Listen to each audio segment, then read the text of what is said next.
Assalamualaikum warahmatullahi wabarakatuh.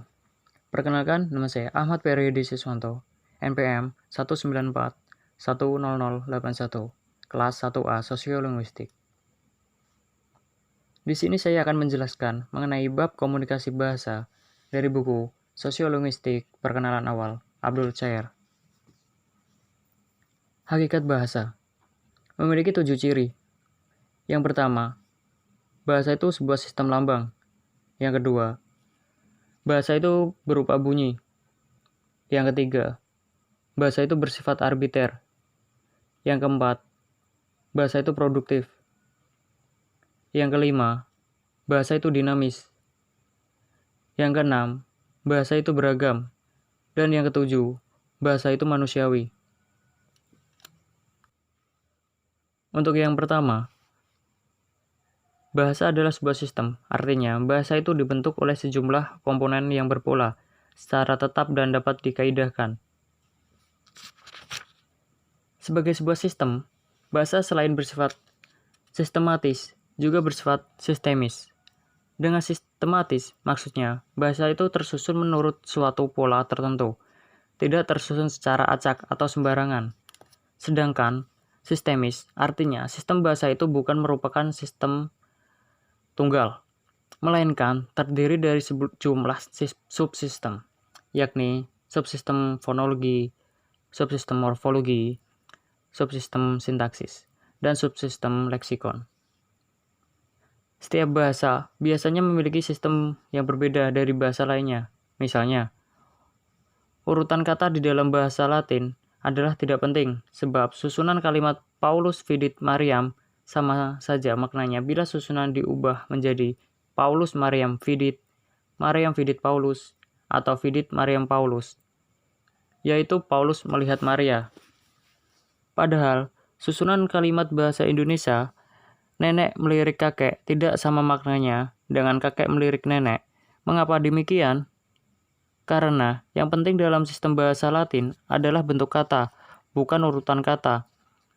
Sedangkan menurut sistem bahasa Indonesia, baik bentuk kata maupun urutan kata sama-sama penting, dan kepentingannya itu berimbang.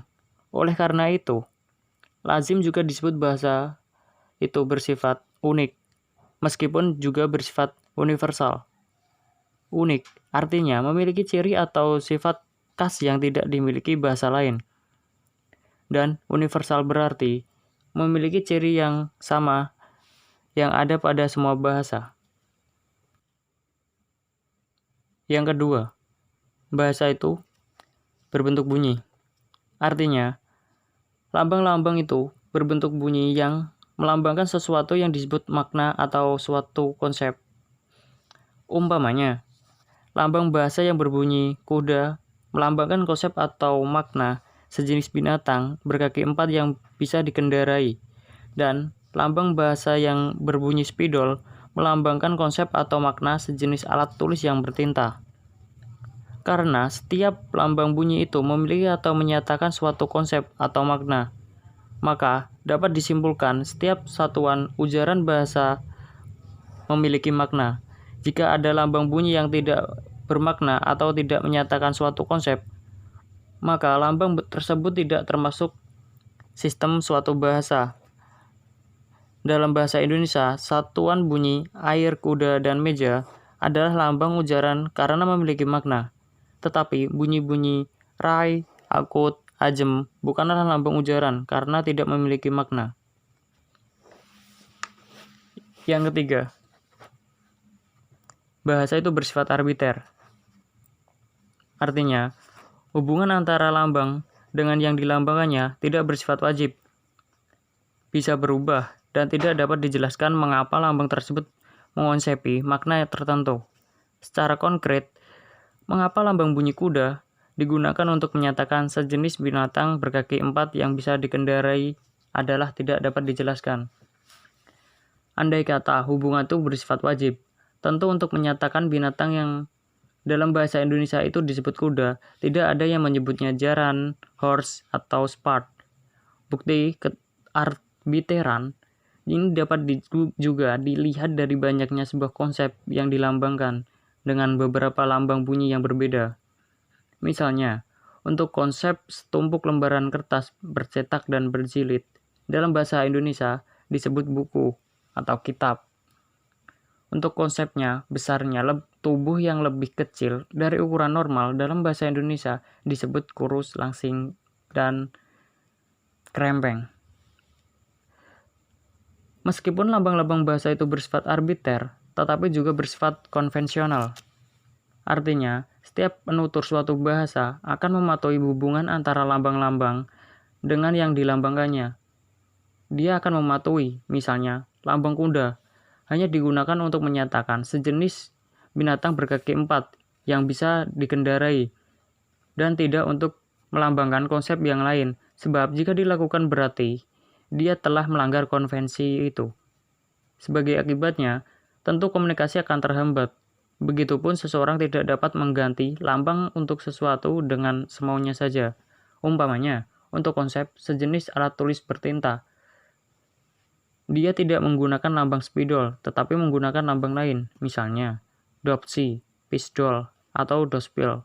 Kalau dilakukan, komunikasi juga akan terhambat. Yang keempat, bahasa itu bersifat produktif. Artinya, dengan sejumlah unsur yang terbatas, namun dapat dibuang satuan-satuan ujaran yang hampir tidak terbatas. Umpamanya, menurut Kamus Umum Bahasa Indonesia, susunan WJS Purwadarminta, bahasa Indonesia hanya mempunyai lebih kurang 23.000 buah kata. Tetapi dengan 23.000 buah kata itu dapat dibuat jutaan kalimat yang tidak terbatas. Silakan coba kalau mau. Yang kelima, bahasa itu bersifat dinamis. Maksudnya, bahasa itu tidak terlepas dari berbagai kemungkinan perubahan yang sewaktu-waktu dapat terjadi.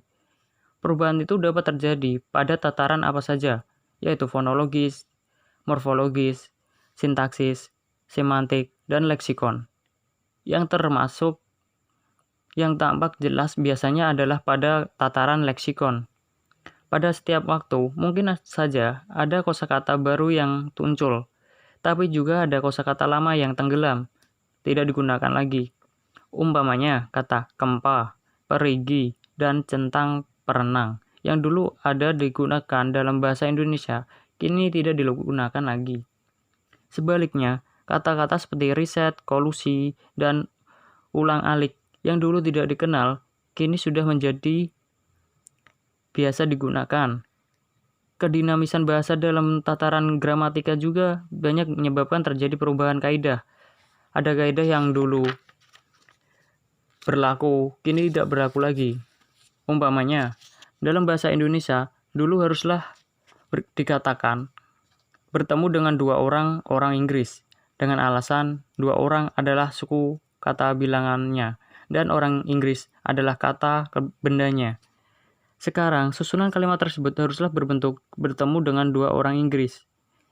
Bahasa Inggris sebelum zaman Shakespeare mempunyai susunan kalimat seperti know ye this man, yang pada zaman sekarang tentu harus berbunyi do you know this man, mengenai perubahan bahasa lebih. Dapat kalian lihat untuk lebih jelasnya pada buku Sosiolinguistik pada bab 9. Yang keenam, bahasa itu beragam. Artinya, meskipun sebuah bahasa mempunyai kaidah atau pola tertentu yang sama, namun karena bahasa itu digunakan oleh penutur yang heterogen, yang mempunyai latar belakang sosial dan kebiasaan yang berbeda, maka bahasa itu menjadi beragam, baik dalam tataran fonologis, morfologis, sintaksis, maupun pada tataran leksikon. Bahasa Jawa yang digunakan di Surabaya tidak persis sama dengan bahasa Jawa yang digunakan di Pekalongan, Banyumas, maupun yang digunakan di Yogyakarta.